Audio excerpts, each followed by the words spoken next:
Yes students, welcome to learn commerce once again. पिछली class के अंदर हमने फर्स्ट कैपिटल एडजस्टमेंट पढ़ी थी, रिटायरमेंट के टाइम पर कैसे एडजस्ट की जाती है। आज एक और फुल फ्लेज्ड क्वेश्चन के अंदर हम सेकंड कैपिटल एडजस्टमेंट, जिसके अंदर अमाउंट ड्यू रिटायरिंग पार्टनर को निकालना पड़ता है, वो कैसे निकाला जाता है उसको हम स्टडी करेंगे इस टॉपिक में। Okay, let's go.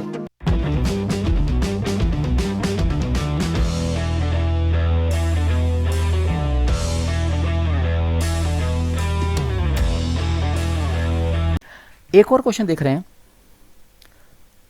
इसमें कुछ और एक एडजस्टमेंट है जिसमें लिखा हुआ है कि ए बी सी की पार्टनर्स हैं, उनकी रेशियो गिवन है 2:1 और बैलेंस शीट भी गिवन है इनकी, जैसे हमने पिछले क्वेश्चन में देखी। अब इसमें एडजस्टमेंट्स क्या क्या है वो देखो। क्वेश्चन में गिवन है कि सी रिटायर हो रहा है, अब सी रिटायर हो रहा है और ए और B agrees to share profit, और इनकी जो न्यू रेशियो है वो 3:2 है। सी के रिटायर होने के बाद ए और बी की रेशियो रह जाएगी 3:2 इन फ्यूचर, और गुडविल की वैल्यू 50,000 की बना है। बिल्डिंग इतना बढ़ाना है, स्टॉक इतना बढ़ाना है, बिल रिसीबल 5,000 से गिराना है।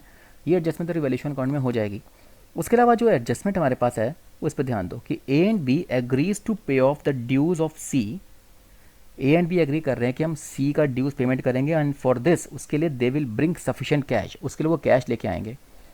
सो as to make the capital, ताकि उनकी कैपिटल्स प्रोपोर्शनेट बन जाए न्यू रेशियो में। ये कैपिटल प्रोपोर्शन मतलब उनके न्यू रेशियो में ये कैपिटल बन जानी चाहिए, जैसे पिछले क्वेश्चन में भी हमने बनाई थी। 1,16,000 को हमने 5/8 और 3/8 में ट्रांसफर डिस्ट्रीब्यूट किया था, लेकिन साथ ही साथ वो चाहते हैं बैंक बैलेंस भी मेंटेन रहे 75,000 का।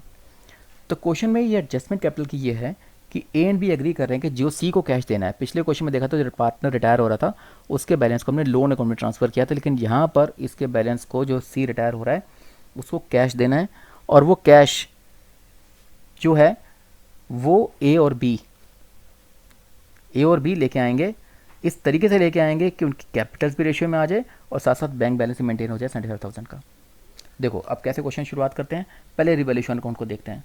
बिल्डिंग को 30,000 से बढ़ाना है, तो बिल्डिंग यहाँ पे लिख दी रिवैल्यूएशन अकाउंट में, बाय लैंड बिल्डिंग 30,000। स्टॉक कह रहे हैं 10,000 से अप्रिशिएट करना है, तो स्टॉक 10,000 लिख दिया, बाय स्टॉक अकाउंट 10,000। फिर लिखा था बिल रिसीबल को 5,000 से फॉल करना है, तो ये सिंपल चीज़ें हैं कि बिल रिसीबल को 5,000 टू बिल रिसीबल लिख दिया। ये टोटल किया 40,000, और इस 40,000 में से हमने 5,000 माइनस करके जो प्रॉफिट आया वो प्रॉफिट 35,000 पे इनकी रेशियो में ट्रांसफ़र कर दिया। उनकी रेशियो कितनी थी? 2:1। तो 2:1 में हमने ये 35,000 को ट्रांसफ़र कर दिया। 2/5, 2/5, 1/5, 14,000, 14,000, 7,000। ये तो होगी रिवैल्यूएशन प्रॉफिट का एडजस्टमेंट। अब है गुडविल की। गुडविल के लिए ओल्ड रेशियो गिवन था 2:1 और न्यू रेशियो गिवन है 3:2। तो ओल्ड रेशियो 2:1, न्यू रेशियो 3:2। अब गेनिंग रेशियो निकालते हैं ए और सी की, ए और बी की, तो सी तो रिटायर हो गया। तो 3/5 और 2/5 ये ए और बी की ओल्ड न्यू रेशियो है, और ओल्ड रेशियो इनकी 2/5 2/5 थी।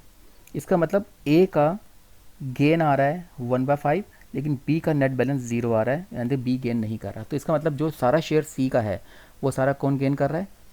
ए। तो जब गुडविल फॉर्म की 50,000 गिवन है क्वेश्चन में, तो उसमें सी जो रिटायर है और उसका शेयर निकाला 10,000 का, तो पूरा पूरा हम ए में ट्रांसफर कर देंगे, क्योंकि ए ही अकेला गेन कर रहा है। तो it is transferred to only A's capital account, क्योंकि ए ही गेन कर रहा है। तो सेक्रीफाइसिंग पार्टनर यानी कि रिटायरिंग पार्टनर 10,000 सी का शेयर हो गया, और ए एस कैपिटल अकाउंट हमने डेबिट कर दिया 10,000। तो गेनिंग टू सेक्रीफाइसिंग यहाँ पर भी है, gaining partners to sacrificing partner. Gaining partner debit हो रहा है ए एस कैपिटल अकाउंट 10,000, और सेक्रीफाइसिंग पार्टनर सी है, तो उसको हमने 10,000 क्रेडिट कर दिया। अब इसको हम ट्रांसफ़र करते हैं कैपिटल अकाउंट्स के अंदर। कैपिटल अकाउंट्स के अंदर आप देखो क्या क्या डालेंगे। सबसे पहले तो इनके बैलेंसेज हैं 1,20,000, 80,000 और 60,000, ये ट्रांसफ़र करते हैं यहाँ पर। बाय बैलेंस ब्रॉट डाउन 1,20,000, 80,000 और 60,000। ओके, इस तीनों चीज़ों को ट्रांसफ़र करने के बाद अब रिजर्व है 10,000, और 10,000 ट्रांसफ़र करना है 2:1 की रेशियो में।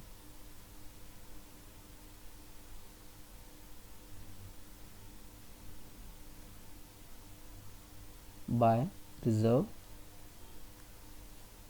जैसे कि 2/5 ऑफ 10,000, ये आपका हो गया 4,000। तो 4,000 ए में, 4,000 बी में और 2,000 सी में। इस तरीके से 2:1 की रेशियो में ट्रांसफ़र कर दिया रिजर्व को। उसके बाद है रिवॉल्यूशन। रिवॉल्यूशन का जो प्रॉफिट है वो 14,14,7, ये ट्रांसफ़र कर दो।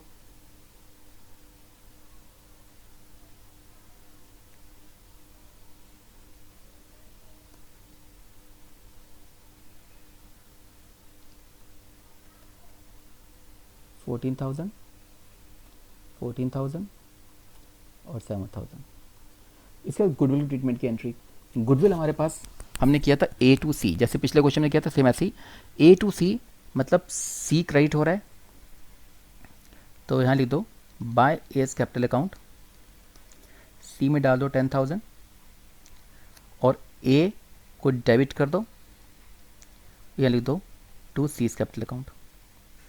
तो एंट्री है S capital account debit to C's capital account 10,000 से। तो ए को डेबिट किया 10,000 से टू सीज कैपिटल अकाउंट और सी को क्रेडिट कर दिया 10,000 से बाय एस कैपिटल अकाउंट।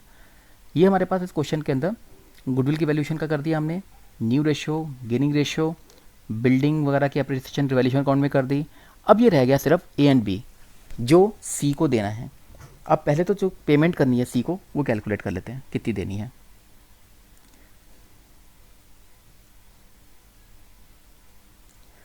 सी को टोटल देनी है 60, 70, 77, 79,000। इधर कुछ नहीं है, माइनस करते, पर 79,000 में से इधर सी के पास कुछ नहीं है, तो पूरा पूरा इसको कैश देना है 79,000 का। अब सी का अकाउंट तो ख़त्म हो गया। अब वो कह रहे थे कि जो सी को कैश देना है वो ए और बी लेके आएंगे। ए और बी लेके आएंगे इस तरीके से ताकि बैंक बैलेंस भी मेंटेन हो जाए, उनके कैपिटल्स भी रेशियो में आ जाएं। अब इसको कैसे करेंगे, इसके हम वर्किंग नोट्स बनाते हैं। पहले तो आप बैलेंस निकाल लो, ए और बी के बैलेंस हैं कितने। ए का बैलेंस कितना निकल रहा है देखो,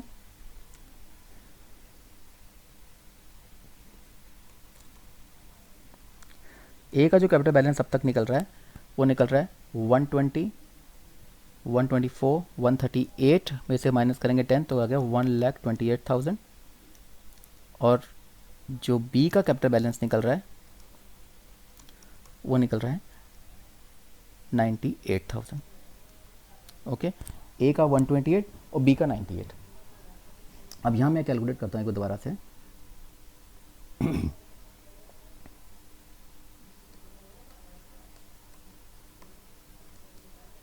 एक बार दोबारा देखो, ए का कैपिटल बैलेंस है अब तक का 1,28,000 और बी का कैपिटल बैलेंस है 98,000।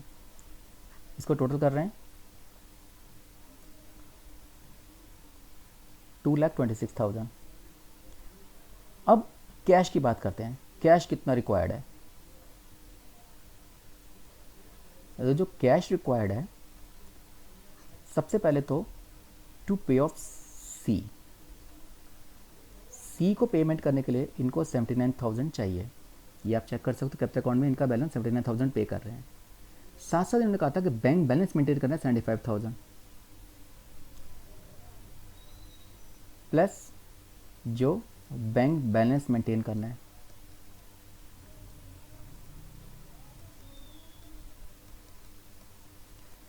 $75,000। टोटल इनको कैश चाहिए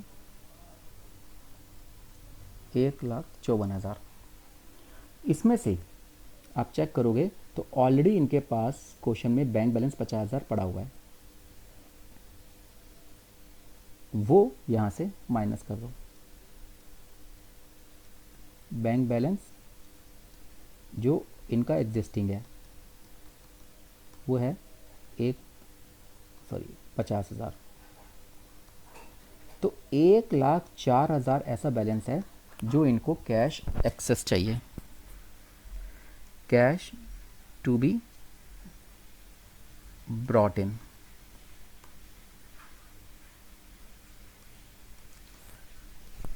तो इतना कैश उन्होंने सी को देना है इतना बैंक बैलेंस मेंटेन करना है, टोटल इतना कैश चाहिए जिसमें से ऑलरेडी 50,000 पड़ा हुआ है, तो मतलब इनको और कितना चाहिए, 1,04,000। तो ये 1,04,000 प्लस जो कैश ये और लेके आएंगे। अभी तो इनके जो कैपिटल्स निकल रहे हैं ये बिना कैश लाए दिखाई दे रहे हैं, लेकिन जब और कैश लाएंगे तो इनकी कैपिटल्स और बढ़ जाएंगी। तो cash brought in by A and B will be 1,04,000। तो टोटल कैपिटल जो इन दोनों की बन जाएंगी वो बन जाएगी 3,30,000। ये बन गई total capital of new firm जो ए और बी की बनेगी। और ए और बी की जो रेशियो है वो न्यू रेशियो है 3:2। तो इस 3,30,000 को इसमें इनका शेयर बांट दो। तो जो ए की कैपिटल बन जाएगी 3/5 ऑफ 3,30,000, और जो बी की बन जाएगी वो बन जाएगी 2/5 ऑफ 3,30,000।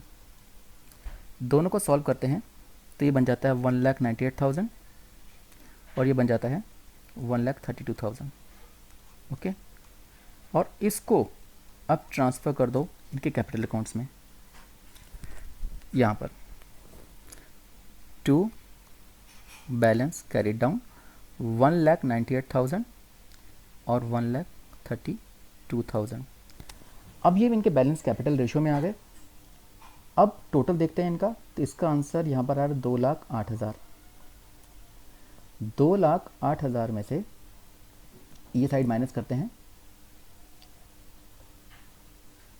तो बैलेंस बचता है 70,000,